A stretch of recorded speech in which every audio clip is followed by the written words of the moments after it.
Kwagga, thank you so much for joining us on the Sports Editor. It's really good to chat to you.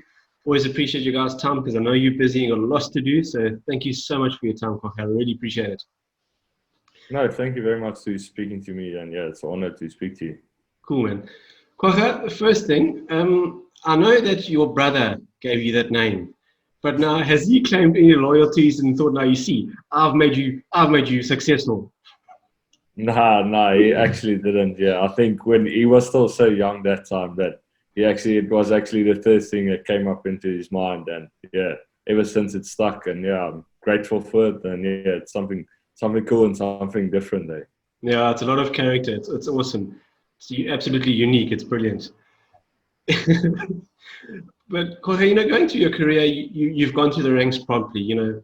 Like under 19, under 21, and then obviously playing for South Africa. And we're going to talk a bit more about playing for South Africa a bit later. But has it been a pure element of, you've just worked hard to get where you are right now? Yeah, definitely. I think any of those stuff don't come without hard work and sacrifices that you make throughout your career to become whatever you are today. I think for me, it was since school I decided like this is what I want to do, and I don't want to waste my time and not giving it 100%, rather than give it 100% and see what comes from it. If it doesn't work, then at least you gave it your all and it wasn't for you. And yeah, for me, it's been just a blessing, just playing where I've been and tournaments that I've played in and teams that I've played with. So it's really good for me to sit here and just to reflect and say I'm grateful, and I'm really looking forward to what's still to come. Absolutely. Because in 2013, you got selected for the SA7s, and also a great career there. I mean, you did so well for SA7 side. Was it something that you always aimed for, to make that specifically the SA7s team? Yeah, I think when I was in high school, I started playing sevens, obviously for high school. It actually only started in high school at that time, right, to have like tournaments for the high school boys under 18 and stuff like that. And I really enjoyed the sevens because it's something else, and it puts you a bit in a bigger spotlight. Like it's only 7 guys on the field, and you got to do your job. There's nobody to cover up, and it's only 14 minutes. So one mistake could literally cost you a game. There's no time to fix it actually. So yeah, I started there, and then I obviously watched the sevens, the Blitzboks play and everything. And at that time, Robert Everson were really playing well, and yeah, I looked up to him. And then after school, in Craven Week under 18, I got the opportunity by Marius Skuman and Neil Powell to join the Sevens Academy. And for me, that was just like a huge opportunity, because you're 18 years old, turning 19 years old straight after school, but you're into an international setup. Like, so there's no room for error or anything. You need to work hard, otherwise you're not going to make it. And yeah, we worked hard for 2 years before becoming a Blitzbok, but playing all that warm-up tournaments and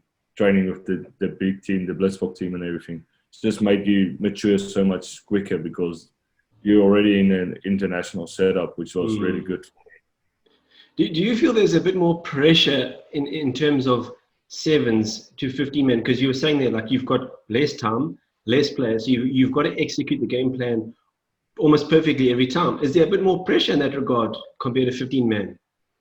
Yeah, definitely. I think you're much more exposed, especially in defense. I think any player can attack and run with the ball. I think defense is the main thing, especially in sevens, where it's really big spaces, and then you get players that's running onto you, like Fijians that's offloads, or you get people that just so good at stepping. And I mean, that's even in training, it makes you such a better player, because like you train against players like, for me now as a forward in the sevens, you always train against players like Cheslin Colby and Justin Geduld and Cecil Africa. That's really good steppers and everything, I think that mentally makes you a better defender, and it trains you to be a better defender, because otherwise you're going to get exposed every time. Sure. So with those Fijians, your toughest opposition, Kwagga, those guys are big. I don't think we actually appreciate on TV how big they really are. Were they your toughest opponents? Has to be. Yeah, definitely. Fiji is definitely one of the toughest opponents, just because their size and their abilities and their skill and everything. So then how would you guys sort of, handle that? Because they can move quick, and like you're saying, they can step. And obviously we've got our own steppers, like you said, like Cheslin Colby. But how did you handle that Fijian attack? Because I mean, they were just Brilliant. Well, Yeah. I think you guys won more than what they did there, but yeah. Yeah, I think Coach Neil actually summed it up really well. For us was always to just to play to our strengths, and in defense to cut them down. Their offload game is a very fancy game, so at some stage, if you catch the third guy that gets the offload, they're going to be isolated, and then you can get a turnover. And then at that moment, obviously, you get the opportunity to attack again. And that was one of our stuff that we really worked hard on, is to cut the offloads off and to stop their offloads, because that's the biggest factor in their game. They're good steppers and everything, but as soon as they step, there's always some guy catching up, but then they throw the offload, which is the problem. So we really worked hard on that to close the offloads down, and then obviously suffocate them like that, and then attack when we get the opportunity. Yeah, so basically then I'd say then what I'm seeing is that you guys, your structure was really good. You just had a game plan, and you're a lot more, I'd say, disciplined at that. Whereas they sort of maybe waver, and if they're feeling like they feel like playing, they'll do it. Whereas you guys, doesn't matter how you feel, you're going to stick to the game plan. It's interesting. Yeah, definitely. Coach Neil had a thing that he said always was in the box, out of the box. So it's a big box that with the structure and everything and the game plan and everything, but you're allowed to express yourself within that and to play what you see in front of you. So that was a really good system for any player to be in. And I think still for the players that's there now, it's awesome to grow in there and to play for him. Excellent, Kwagga. Well, like I said earlier, you've done very well, because then from the sevens, you've gone to the 15 man. And what was sort of helped you make that change, or why make that change? What was sort of thinking of, I want to get 15 man? Going, geez, you got to play for South Africa. Yeah, I think for me as a young player, like I say, it was a huge opportunity for me to play at the sevens, and I really loved it. But I always loved 15 man also, so I always kept my foot in the door, and that's why I always did the 6 months. So I was 6 months at the sevens, and then 6 months at the Lions. So that's when I played like under 19 Lions and under 21 Lions. So that was always the goal for me, to not just choose one, but to keep my feet in both. And I think the sevens grew me as a player a lot. And then I obviously set my goals, and one of the goals was obviously when after we won the Commonwealth Games, I just said, like, after this became an Olympic sport, that's definitely one of my dreams and goals, to go to the Olympics and compete. And I actually told Coach Neil before that, when I signed till 2016 after the Olympic Games, I told him, like, this is what I want to do. This is my goal and my dreams. And after this, I actually want to give my other dreams also a shot. So after this, I'm going to 15 man. And I'm going to play there and give it my all to become a Springbok. And if it doesn't work out, I'll always come back to sevens and play there. And now we are in a different place at this moment. So everything really worked out well for me. And I planned, Well, Kwagga did work out well for you. You won a Rugby World Cup. Not many guys can get to say that. So, when the time came and they picked the squad and you realize, flip, this is actually happening. I just think, again, it's a testament of stick to your dreams. There's anything is possible if you put your mind to it. Was that something that sort of helped you, or you just mentally were so strong that you wanted to achieve this, and then you were in the moment and you just took it with both hands, and there we go? Yeah, I think for me, like you say, it was amazing, and always for me was to be ready whenever it comes, because you don't know when it comes. So I was just so glad and so happy to be in the team. And I knew, like, no matter what the opportunity you get, you just got to make the most of what you get. And that's why I really loved it, to go to the World Cup and just the experience to be with everyone and play games. And obviously winning the World Cup's the cherry on the cake, but just being part of that team and the setup, and just to learn from all the players that probably retired now, are just awesome to hear from them and to be part of their last bit of their careers. No, that's true. And Kwagga, you've also played for the Barbarians, also a good thing, but it just seems, if you look at it, you've played for SA Sevens, for the Springboks as well. It seems like you've got a holistic international career. Are you happy with it, or are you still feeling, there's one or two more things I could still achieve? No, definitely. I think if you stop setting goals for yourself, I don't know what would happen. But yeah, for me, I've achieved a lot, but it's not about that. It's about, like, expressing my talent that God gave to me. So that's what I want to do, and I want to inspire younger players and younger kids to actually believe in rugby and see that anything you work hard for and that you believe in is achievable. So for me, yes, there's definitely British and Irish Lions is next on the list. That's I really want to play there and play for the Springboks in that. The last time when I watched this 12 years ago, so yeah, it's really special. I was still in high school, so yeah, that's one thing that I really want to compete in and play. Yeah. And obviously, there's another World Cup coming up in a few years' time, so that's also one of my goals. Yeah.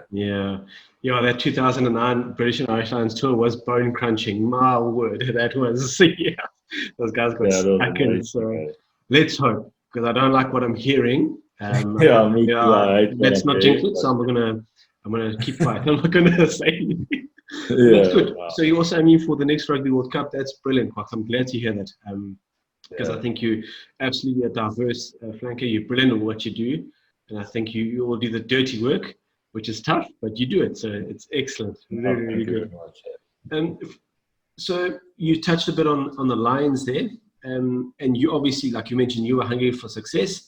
Do you feel the Lions franchise also sort of fueled that fire and gave you that desire? Because you guys were so successful in your time there as well. You won numerous awards there. Guys won the Currie Cup. Brilliant time there.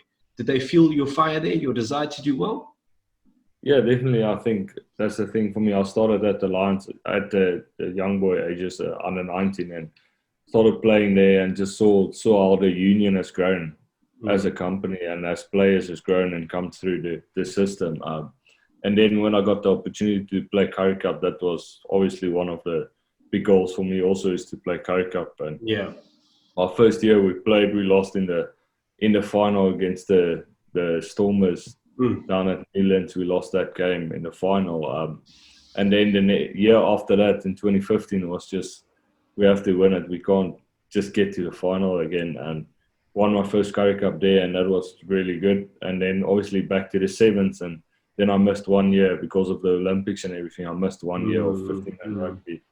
And then after that, I went back. That year they played in the final, obviously against the Hurricanes. And when I got back, I really had to work hard to get into that team, because obviously they were a really good team that played in the final. All those players stayed over. So I had to work hard to find a spot in that team. And yeah, with injuries and stuff, I got my opportunity and actually played most of the games in 2017. So, and then we also went to the final. So it's brilliant. It's been a huge part in my career, being with the Lions and growing as a 50-man player. That's actually where I became a Springbok, through them and playing there. So yeah, it's definitely a massive thing in my career to be with them and what I've learned there.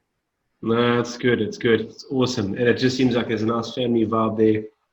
Warren Whiteley, he's done a great job with the guys as well. So it's really, really good to see.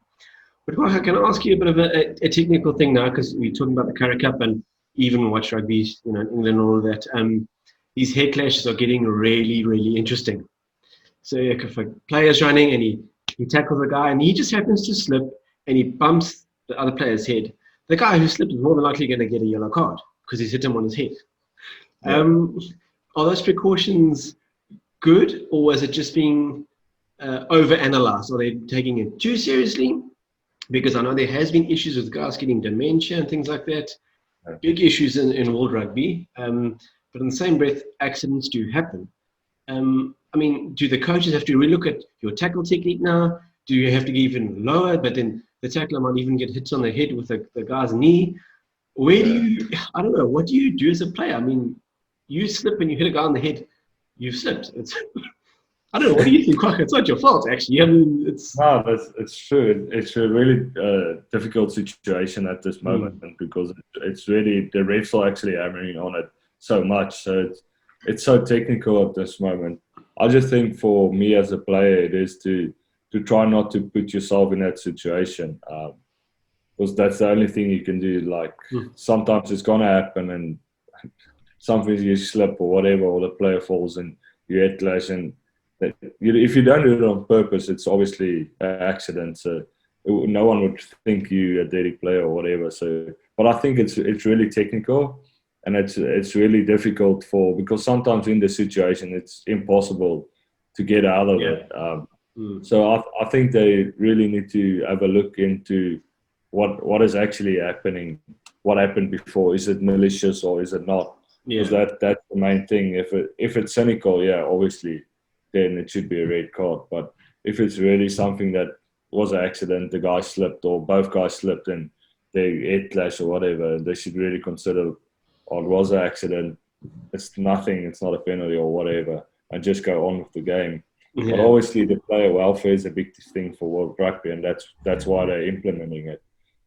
So I just think, yeah, they really need to have a look in how they assist it and how they referee it, just to make sure it doesn't get games to get up to 10 players because there's maybe 3 or 4 head knocks in a game, and all of a sudden there's 3 red cards. Because so I think that's one thing they have to look on.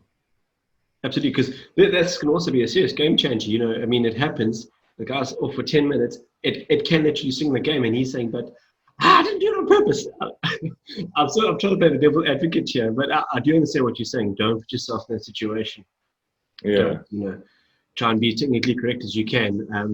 But it just seems like those upper tackles aren't going to be happening anymore. Everything's going to be around the waist now. That's it. They're going to avoid any sort of possible yellow cards and noise because it's Yeah, no, that's true. Yeah, it can affect the game. It is a contact sport, so yeah, it has injuries. I think there's so much stuff that's also worse. Like people break their necks and break their back or whatever in just a normal maul. So you know what I mean. Also a chance of that. So it is a contact sport, and everyone knows it when you sign up for it. It comes with its liabilities and everything. Yeah. So. But I think they have a good point for the player welfare and everything for the concussions. Definitely. Yeah, I just think they need to really assess and see how they're going to referee it to still make the game interesting and still make it rugby that's contact sport. So, yeah. I think I'll have to get Dwayne Vermeulen on the show and ask him what his opinion is. He's all going to make touches now. Yeah, it was funny. Yeah. It was funny. It was brilliant. Yeah. Oh, sure, Dwayne. Good luck. No, that's cool. That's cool. But how good is your Japanese, Kwagga? Oh, it's a difficult language. I've been here now. It's my 3rd season. I can help myself, but it's really a difficult language. There's a few guys that's been here for 5 or 6 years, and they actually talk Japanese and speak Japanese now fluently. But yeah, it's something that definitely is going to take time to get used to and to learn. But I must say they are really good people, the Japanese. So they're always helpful, and so it's not that difficult with the language barrier. Yeah, must be nice always experiencing a new culture. I know I've chatted to a few guys on the show who have played rugby in Japan, but it's always nice and hearing a different perspective. And the culture must be nice and it must give you a fresh look on the life and a different perception of Japan. Yeah, definitely. I think the people, like I say, they're so generous here, and it's something else getting here, and it's really so safe and just something else that we're not used to in our everyday life. And they do everything by the book, no matter what they say. Sure. Also, the rugby, like I got just Japanese coaches, so that's also a different experience to get coached by the Japanese and to know how they think in the rugby and how they want to achieve what they want to achieve. So it's really good for me just to experience all of that. So yeah, it's awesome being here. It's a really great country, and it's the people are so good and respectful. So that's really cool. No, excellent. Because you at Yamaha Júbilo, have I pronounced that correctly? Yes, that's perfect. Yeah. Oh, good. Just let us know. So where are you based, and how has the league been going? Yeah, we're based basically in the middle between Osaka and Tokyo in a small town called Iwata. Okay. So the Yamaha factory is actually that produce all the Yamaha stuff is in the town. So it's a really small town, but it's really nice. It's more than what you need, and I really like it. It's small, platteland. So it's really good for me to be here, to be in the countryside. It's awesome. Like for me also to go to friends, it only takes me an hour and a half, and I'm in Tokyo and I can see all the boys there, and the same to Osaka. So that makes it really easy being here. We're a really good team and really good Japanese players with us that really perform well, and that's really good for me. All 3 seasons that we've played, we've really done well. last year, obviously, the season got cancelled due to COVID. But yeah, we're looking forward to the season coming and starting in a week's time. So really looking forward to that. We actually play in Kobe, the winners of the last season when it was the full season. Nice. We're playing against them. So yeah, I'm really looking forward to that. Yeah. What a way to start the season. That's excellent. That's brilliant. There's also a fellow South African there, Josh Thunder. Do you give him a hard time at all? Yeah, when we play against them, we'll definitely give each other a hard time. It's a good fight. Yeah, I actually went up. So when we have off weekends during the pre-season, because there's not much like on weekends going on, so we normally try to get a few South African boys together and do something or have a braai or something at one guy's house, and then so I saw him a few times, so that's good. That's nice. That's good. And then during the season, is there also like a league cup, for example, like the Currie Cup? Is there like a Super Rugby competition that happens in Japan, or is it strictly just the league? No, so it's the top league. This year is a bit different. So there's two sections actually. So it would be the first section it's 7 games. So it's basically 2 pools that play each other, and then all the B division teams also play against each other, and the top 4 of those teams would come into a stage where we play each other after March. So the first section will end in March, and then we'll play the next section where it's actually just points difference, and we would go into semi-final and final. So it actually gives the other teams that are in the B division that's really competitive also a chance to get into top league. So the second section would be all those teams also in the top 4 of the B league, and everyone would play each other in 3 pools, I think, like a World Cup, and then it would go to semi-final. So it's going to be interesting. Is it quite a free-flowing game in Japan, quite different to South Africa? Are you enjoying how the game flows there? Yeah, definitely. I think the game are really quick in Japan. I must say, like, it's really, really quick. And just with all the players being in Japan at this moment, it's really physical also. I mean, you play against some packs and they put 5 foreigners in the forwards. And then it's something else. Sometimes I'm the only foreigner in the forward pack. So then it's really tough and it's really hard games.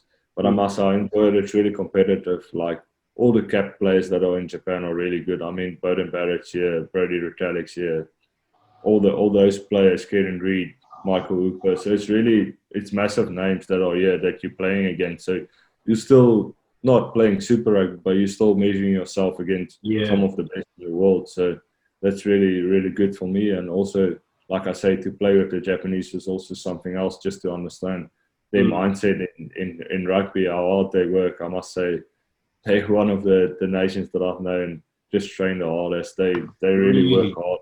They believe in the harder you train, the better you play. So they really work hard in training. We sometimes, for me as a South African, you feel like, these people are crazy. They just don't want to stop. They just want to train all day. So yeah, but it's also a good thing. You'll definitely be strong and fit and really get your reps and your training in here, because they really ain't all about that. Just making sure you do your training every day. Excellent. So, Kwagga, playing flank, who's giving you the hardest time when you're defending? Just say around the scrum there and you're defending. Who's giving you the hardest time, especially from a backline player point of view? Do you have to go down and shut number 10 quite quickly, or what's your sort of role? Yeah, I think so. For me, is to obviously you got to check after the 9 first if he's breaking or the opposite 8 breaking.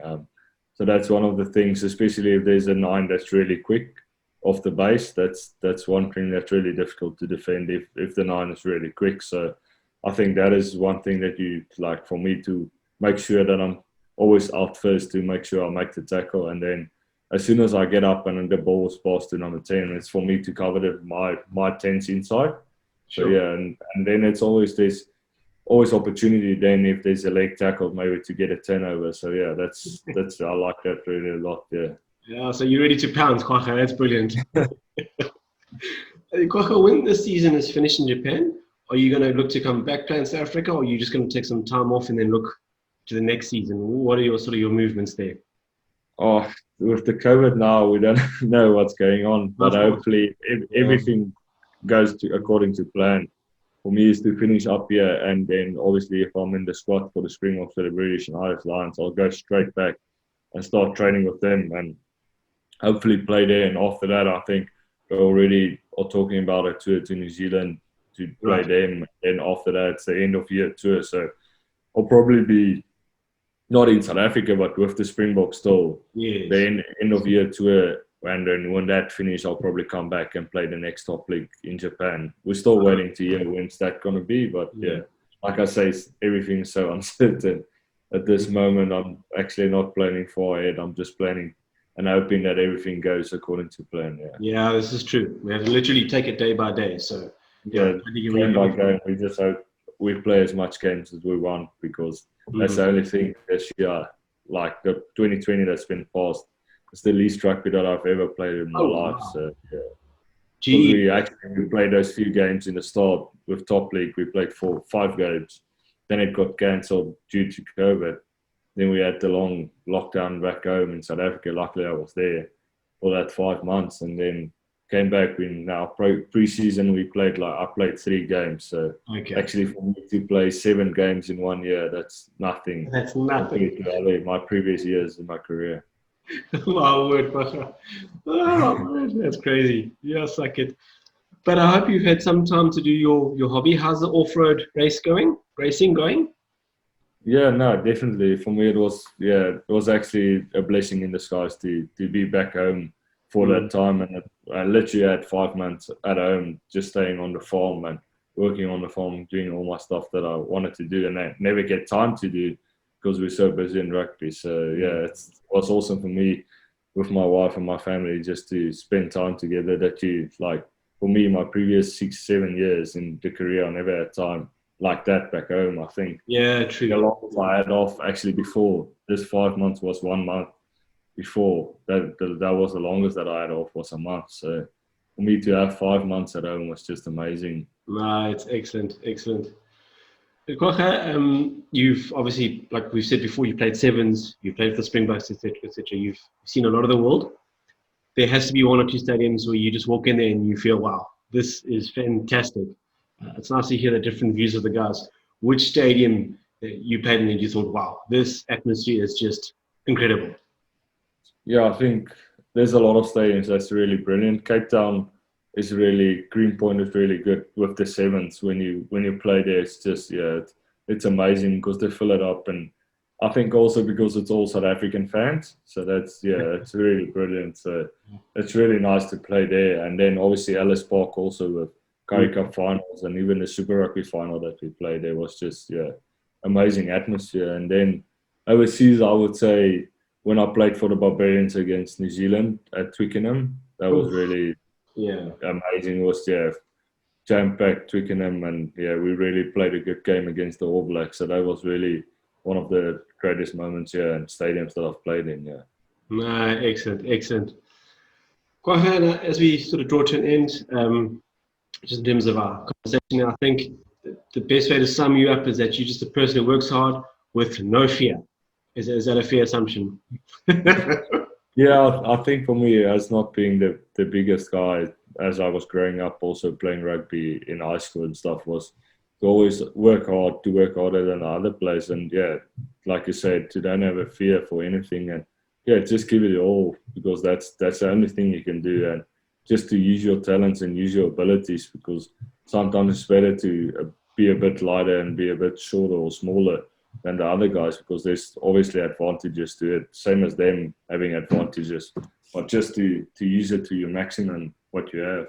We've got a lot of determination, and really hope to see you put on the green and gold again soon. It'll be fantastic, and let's hope that this thank you very much, goes really, really well. No, thanks for the talk. It was great. Thanks for everything. Hopefully everything goes according to plan as it planned for the British and Irish Lions, and I'll be back in South Africa and hopefully get a shot at that and give it my all. Excellent, Kwagga. You're an absolute legend. Thank you so much. Thank you very much. Cheers. Bye-bye.